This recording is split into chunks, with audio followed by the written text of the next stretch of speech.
that friend shouldn't have no judgment on what it is. We should have a mate is a mate. And in Australia, mateship is the ultimate thing. We don't take mateship to the next level, as in we live in what you call banterland, and we never take it to the next step of, all right, well, how are you actually feeling? Who are you really? What's going on in your life? Can I sit and talk to you?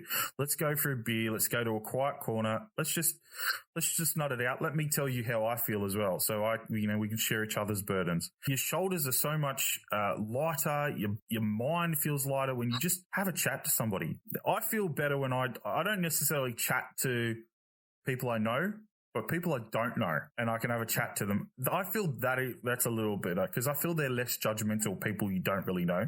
So I'm a part of a few groups that I don't know these people, but I have a chat to them. And there's no judgment. As long as you're talking to someone. Yeah, exactly. As long as you're talking to someone, most people are talking to no one. And when you talk about mateship, Chris, I'm talking about Aussies. I love all my mates, but a few of them are going to be turned into friends. You've got to turn mateship into friendship, and that's only with a couple of different blokes. So you can have that deeper conversation when you need it, and that could save your life. So that's what I'm talking about, is looking down at your number out of 10 for your physical fitness and your number out of 10 for your mental fitness. Next to that, write down 3 people in your life that you believe you can have a conversation with, warts and all, with no judgment. Someone's going to sit there and listen. There was a reason we were given 2 ears and 1 mouth. We should use them to that ratio and sit in some awkward silence.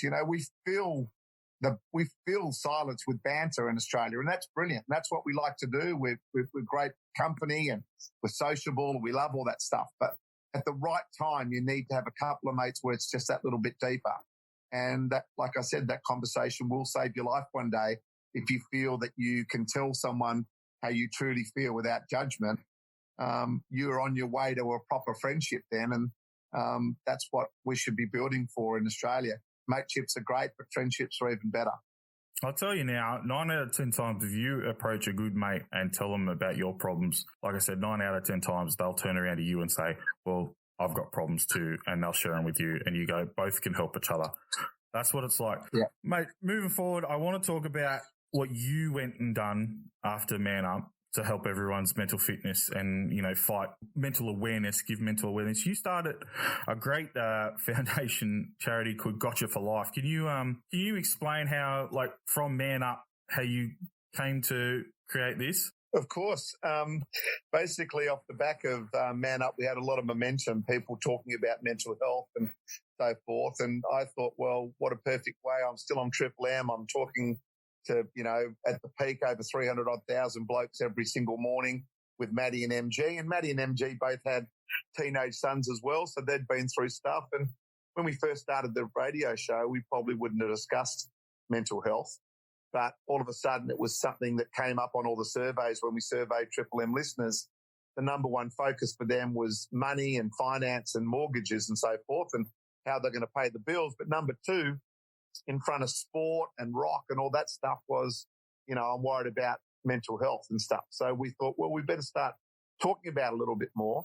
And I had this great momentum, as I said, off Man Up. And I said, well, I want blokes to have blokes who have got them for life, Gotcha4Life. And I thought, Gotcha4Life, that sounds good. That's a good name. And so anyway, I bumbled my way through a few months of trying to plan it all and get it all out. I had some mates help me. I mean, for me, the most important thing was to start working in the preventable spot. I wanted to be working with guys and girls because we have ups and downs. We have days where we don't feel as good as others. It doesn't mean you're depressed. It doesn't mean it's going to be the end of the world. It just might mean that you're having a bad day. So build up a bit of resilience, but also give them the emotional muscle to have a conversation, find those friends and stuff. So we support anyone that works in that preventable space that's got some really good programs who just might need some funding or some help in some way in their structure. So you mentioned episode 2, Tom Harkin, with my son and his mate. I'd love to do that. I'd love to do that with Tom. He just seems so down to earth, but so direct. And the way he brings out people's emotions without really diving deep down into it, it's a natural thing. He gets people to bring out their emotions, and it's amazing to watch him, how he just does it. And he only asks simple questions, but it just brings all that bubbling tension and emotion to the surface, and boom, it's released. Yeah, he's absolutely brilliant, Tom. And I just said, look, I want to get 1,000 Tom Harkins around Australia talking to people in schools and stuff. And it's taken us about 3 years to get 13.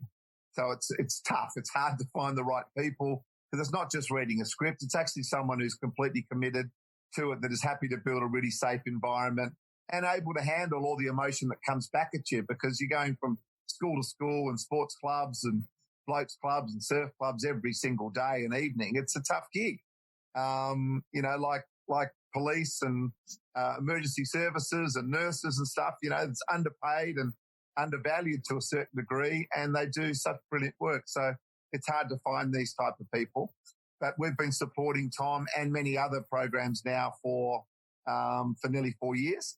And, we've given away nearly $4 million in that time. So, I've got a lot of really good supporters that care about what we're trying to do, and they're very supportive of us. Chemist Warehouse about to come out in June, and a lot of their profits in June come to Gotcha4Life. It's absolutely fantastic to have this sort of support. So, yeah, we're fighting the good fight the best we possibly can. And, it's just like turning around the QE2. It's going to take ages to go away from the generational behaviours that are required to be a man and a woman. But, we're there, we're chipping away, and eventually your daughter and her generation, and then her children, your grandchildren, hopefully it becomes normal for them to say, when someone asks them, are they okay? For them to say, actually, I'm not travelling that well. And then someone can sit in that moment and ask them the second, third and fourth question. So we're away from Banterland and we're into something that's actually could save someone's life by just releasing the pressure and the tensions of the emotions. So Gotcha4Life have a few educate programs. If you are able to elaborate on two of them, which is Tomorrow Man and Man Anchor. Absolutely. Tomorrow Man is what you saw in episode 2 of Man Up. So that's going into schools and sporting clubs and corporates and just building a safe environment for people to have a really proper conversation. It takes about 90 minutes to an hour to 2 hours. It's a one facilitator. It's not sit there and listen. It's get up and get into it, get into smaller groups, talk about things, learn some exercises that will allow people to talk more. So you have to talk less and you have to listen more. So that's a real skill for a lot of blokes. And we now have the Tomorrow Woman program, which is exactly the same for the girls.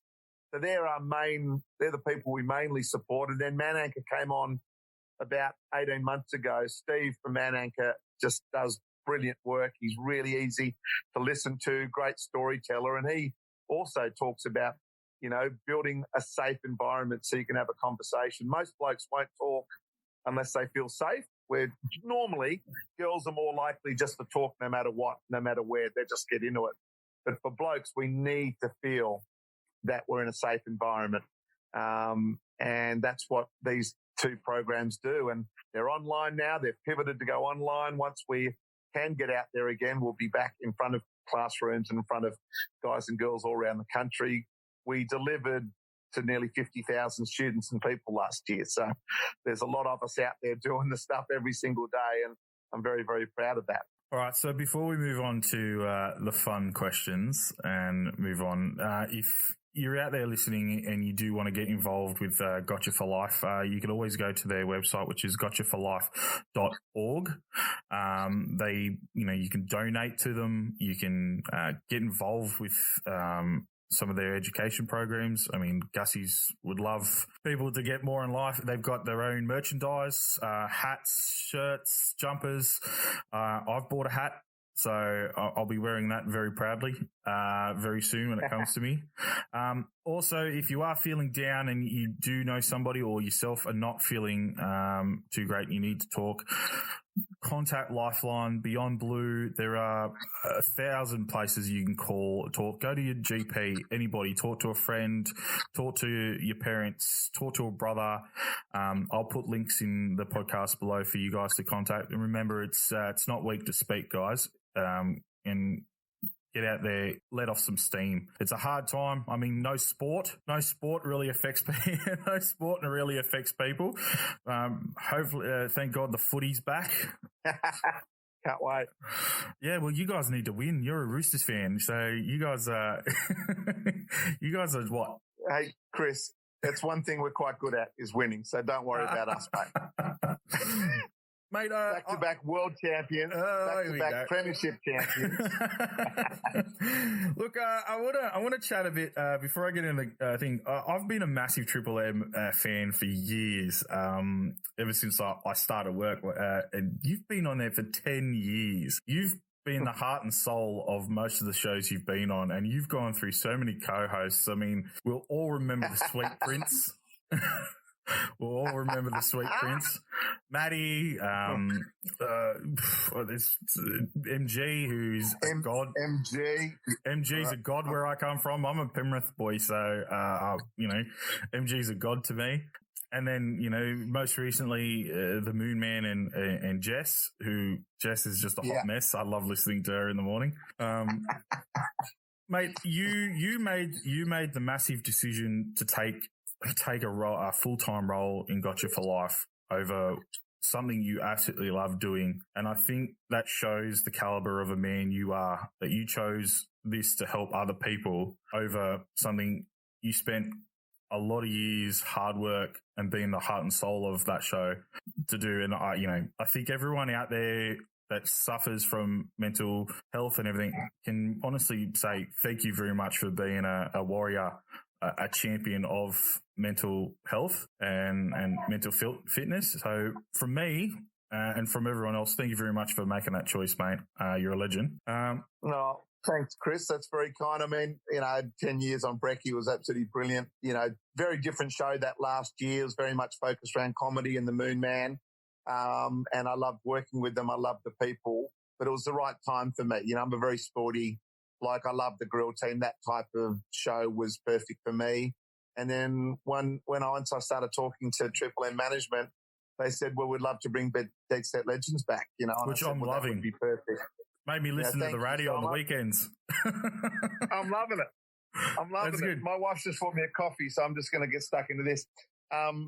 Chris, I'm so lucky I've got the perfect balance now. I can actually work on Gotcha4Life, which is going to be my, legacy. And then I get fun with Del and Jude. It's very much like building the grill team again. I think it's very much a breakfast show, that show. And what's it like being between those two personalities? Del's just Del and Jude is just so handsome. Del reminds me of the Gene Simmons in the world.